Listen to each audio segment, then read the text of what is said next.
महमूद गजनवी के आक्रमण। 11वीं शताब्दी में एक बार पुनः भारत विदेशी आक्रमणों का खतरा उस समय बढ़ गया जब गजनी में तुर्कों ने अपनी सत्ता स्थापित कर ली। तुर्क मध्य एशिया की एक बर्बर जाति थी जिसने इस्लाम धर्म अपना लिया था। गजनी में एक तुर्क सरदार अल्फ्तगीन ने 962 ईस्वी में अपना राज्य स्थापित किया। इसी राज्य के शासक भारत के लिए खतरा बन गए थे। गजनी राज्य की सीमाएं चिनाब नदी से हिंदू कुश पर्वत तक फैली थी। उनकी राजधानी वे हिंद थी। 986 ईस्वी में विशाल सेना सहित जयपाल ने गजनी पर आक्रमण कर दिया। लमगान के निकट दोनों सेनाओं में भयंकर युद्ध हुआ, लेकिन जब युद्ध चल रहा था तो अचानक तूफान आ गया। तूफान ने जयपाल की सेना को भारी क्षति पहुंचाई। विवश होकर जयपाल को तुर्कों से संधि करनी पड़ी।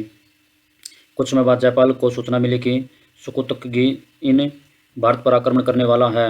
जयपाल ने विदेशी आक्रमण का सामना करने के लिए कालिंजर, कन्नौज एवं अजमेर के शासकों से सहायता मांगी। इन सभी शासकों ने तुर्कों के भारत पर आक्रमण को रोकने के लिए अपनी सेनाएं भेज दी। लमगान नामक स्थान पर पुनः युद्ध हुआ, लेकिन इस युद्ध में जयपाल के नेतृत्व करने वाली सेना को सफलता नहीं मिली। सुबुक्तगीन की मृत्यु के बाद 997 ईस्वी में उसका पुत्र महमूद गजनी शासक बना। महमूद गजनी एक कट्टर मुसलमान शासक था। उसने इस्लाम का प्रसार करने व भारत की धन संपदा को लूटने के लिए भारत पर 17 आक्रमण किए। उसने 1002 ईस्वी से 1027 ईस्वी के बीच भारत पर 17 आक्रमण किए। 1001 ईस्वी में उसने हिंदू शाही शासक जयपाल पर आक्रमण किया। पेशावर के निकट हुए युद्ध में जयपाल वीरतापूर्वक लड़ा, लेकिन पराजित हुआ। जयपाल की मृत्यु के बाद उसका पुत्र आनंदपाल शासक बना। उसके राज्य पर महमूद गजनवी ने कई आक्रमण किए।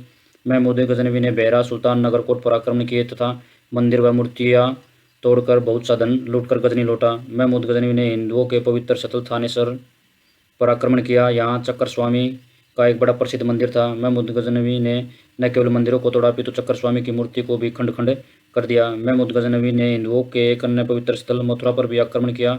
यहाँ भी उसने भगवान केशव की मूर्ति को भी अपमानित किया। गजनवी ने गुजरात स्थित सोमनाथ के मंदिर पर आक्रमण करने का निर्णय किया। यहाँ का विशाल मंदिर विश्व प्रसिद्ध था। इस मंदिर में प्रति हिंदुओं की गहरी आस्था थी। इस मंदिर में भारी धनराशि, हीरे जवाहरात थे। मंदिर की आय का स्रोत 10,000 गांवों का राजस्व था। मंदिर में एक सोने की घंटी लगी थी जिसका वजन कई मण था। भगवान सोमनाथ की मृत्यु पर बने 76 का भी हजारों बहुमूल्य रत्न जड़े थे। महमूद गजनवी ने इस मंदिर की पवित्रता भंग करने व धन को लूटने के लिए सोमनाथ के मंदिर पर आक्रमण किया। महमूद द्वारा प्रतिरोध कर रहे हिंदुओं की हत्या कर दी गई। तत्पश्चात महमूद ने मंदिर को लूटा और भगवान सोमनाथ की मूर्ति को तोड़ दिया। यहाँ से प्राप्त धन को महमूद ऊँटों पर लादकर गजनी ले गया था। जब गजनी लौट रहा था तो सिंध के जाटों ने उसका रास्ता रोक लिया, लेकिन वह किसी तरह भारत से धन गजनी ले जाने में सफल रहा। गजनी पहुंचकर उसने जाटों को सबक सिखाने के लिए उन पर एक बार पुनः आक्रमण किया। यह गजनी का अंतिम आक्रमण था। इस आक्रमण के दौरान उसने स्त्री और बच्चों को भी मार डाला। 1030 ईस्वी में उसकी मृत्यु हो गई। नगरकोट, कुरुक्षेत्र व मथुरा का मंदिर पिछली कई शताब्दियों से भारतीय ज्ञान, कला एवं संस्कृति के केंद्रों के रूप में उभरे थे। उन्हें नष्ट करके महमूद गजनवी ने भारत की धन संपदा के साथ साथ भारतीय संस्कृति को भी भारी हानि पहुंचाई। महमूद भारतीय संस्कृति, ज्ञान एवं आस्था के प्रमुख केंद्रों मंदिरों को नष्ट करके हिंदुओं के आत्मविश्वास को गहरी चोट पहुंचाना चाहता था। उसके कृत्यों से हिंदुओं के मन में मुस्लिमों के प्रति घृणा का भाव उत्पन्न हुआ। मोहम्मद गोरी के आक्रमण। एशिया में अब गजनी राज्य का स्थान गौर के राज्य ने ले लिया था। गौर के शासक मोहम्मद गोरी ने भी भारत पर आक्रमण की योजना बनाई। उसने 1175 ईस्वी से 1206 ईस्वी तक भारत पर आक्रमण किए।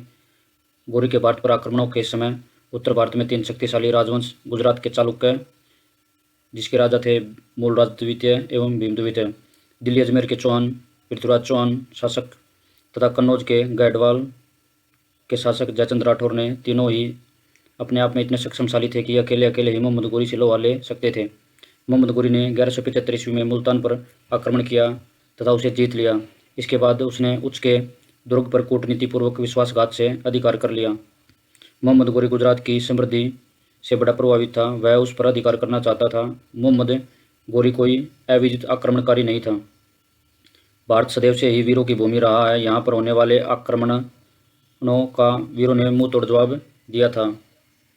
मोहम्मद गोरी को भी भारत में कई बार हार का सामना करना पड़ा। मोहम्मद गोरी की भारत में पहली पराजय 1178 ईस्वी से 1179 ईस्वी में गुजरात में हुई। उस समय गुजरात पर चालुक्य वंश के शासक मूलराज द्वितीय का शासन था।